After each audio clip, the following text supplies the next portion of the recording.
senyales na gusto magpatuhog sa'yo ng isang babae, nakausap mo lang sa chat. So for today's vlog, yan po yung ating pag-uusapan. Pero bago yan, nakikita ko hindi ka pa nakasubscribe. Mag-subscribe ka na po muna. Maraming salamat. God bless po. So alam ko marami sa inyo mga lalaki ang na-curious o naguguluhan kung gusto nga ba ng babaeng kausap mo sa chat na magpatuhog sa'yo. So alam ko maraming manonood nitong video na ito dahil interesting tong topic na ito. At alam ko karamihan sa inyo mga lalaki naguguluhan kayo kung ano nga ba yung go signal na ang babae gusto mo patuhog sa'yo o hindi pa. So proceed na po tayo agad sa signs number 1. Laging may tanong sa'yo, no? Kapag pulos ang babae, nakausap mo sa chat ngayon, no? Palagi kang sinashot, tinatanong, kumain ka na ba? Anong ginagawa mo? Kailan ang uwi mo? Yung mga ganyan. And then, maya-maya yun, and then, inaaraw-araw ka niya. Yung tipong siya yung nangunguna lagi sa'yo na may tanong. Yung parang tipo na lagi siya yung nag-uusisa ng buhay mo. Yung mga gano'n masyadong interesado sa'yo. Mararamdaman mo sa isang babae yun. Na kapag nagka-interest sa'yo, no? Sa buhay mo, sa mga daily routine mo araw-araw, kapag po lagi kang tinatanong ng babae, no? Basta pag tuwing open mo messenger mo, lagi siya may message. So, mamayang gabi, bukas na umaga, yung mga ganun, at madalas niya yung ginagawa, no? Signs po yan na gusto sa'yo magpatuhog ng isang babae. Ibig sabihin po, interesado siya sa'yo, no? Kasi po, hindi ka po isa-shot ng isang babae, hindi ka pag-aaksaya ng panahon kung wala siyang interest sa'yo at hindi kanya type. So, proceed na tayo agad sa signs number 2. Nagsisend sa'yo ng mga sexy pictures niya, no? Isa po ito sa mga signs na gusto sa'yo magpatuhog ng babae.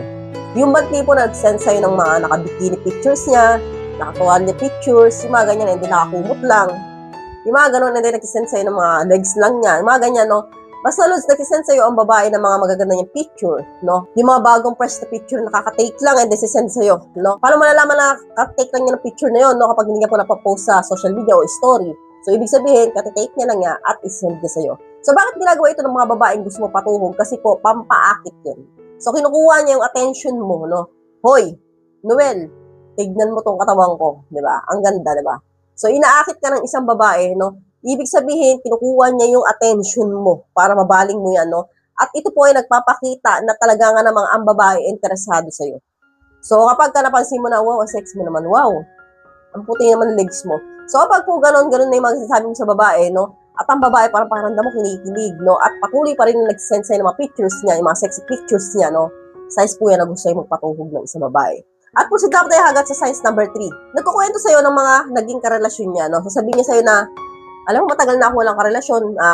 Last relationship ko is last 2022 pa, yung mga gano'n, no? Kapag nagbabanggit siya sa'yo ng mga ganyan ng past relationship niya, no? At sinasabi niya na wala pa siyang boyfriend, matagal na, o kaya nagka-boyfriend man siya, yun.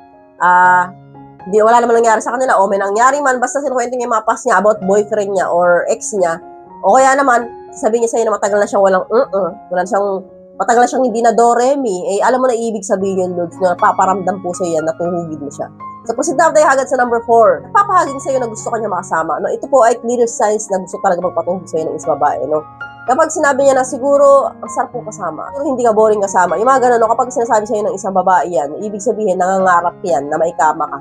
So, ang babae, Lods, may mga ganyang pahaging ng babae kapag type nila ang isang lalaki, no? Hindi man diretsa na gusto namin magpa-jerjer sa'yo.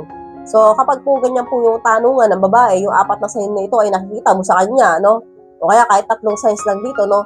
Yan po ay clear signs na talaga nga namang type ka ng babae at gusto nyo patuhog sa'yo. So, hanggang dito na po tayo mga Lods. I hope you learned something in this video. More videos to come, so stay connected and see you again to my next video. God bless. Bye-bye!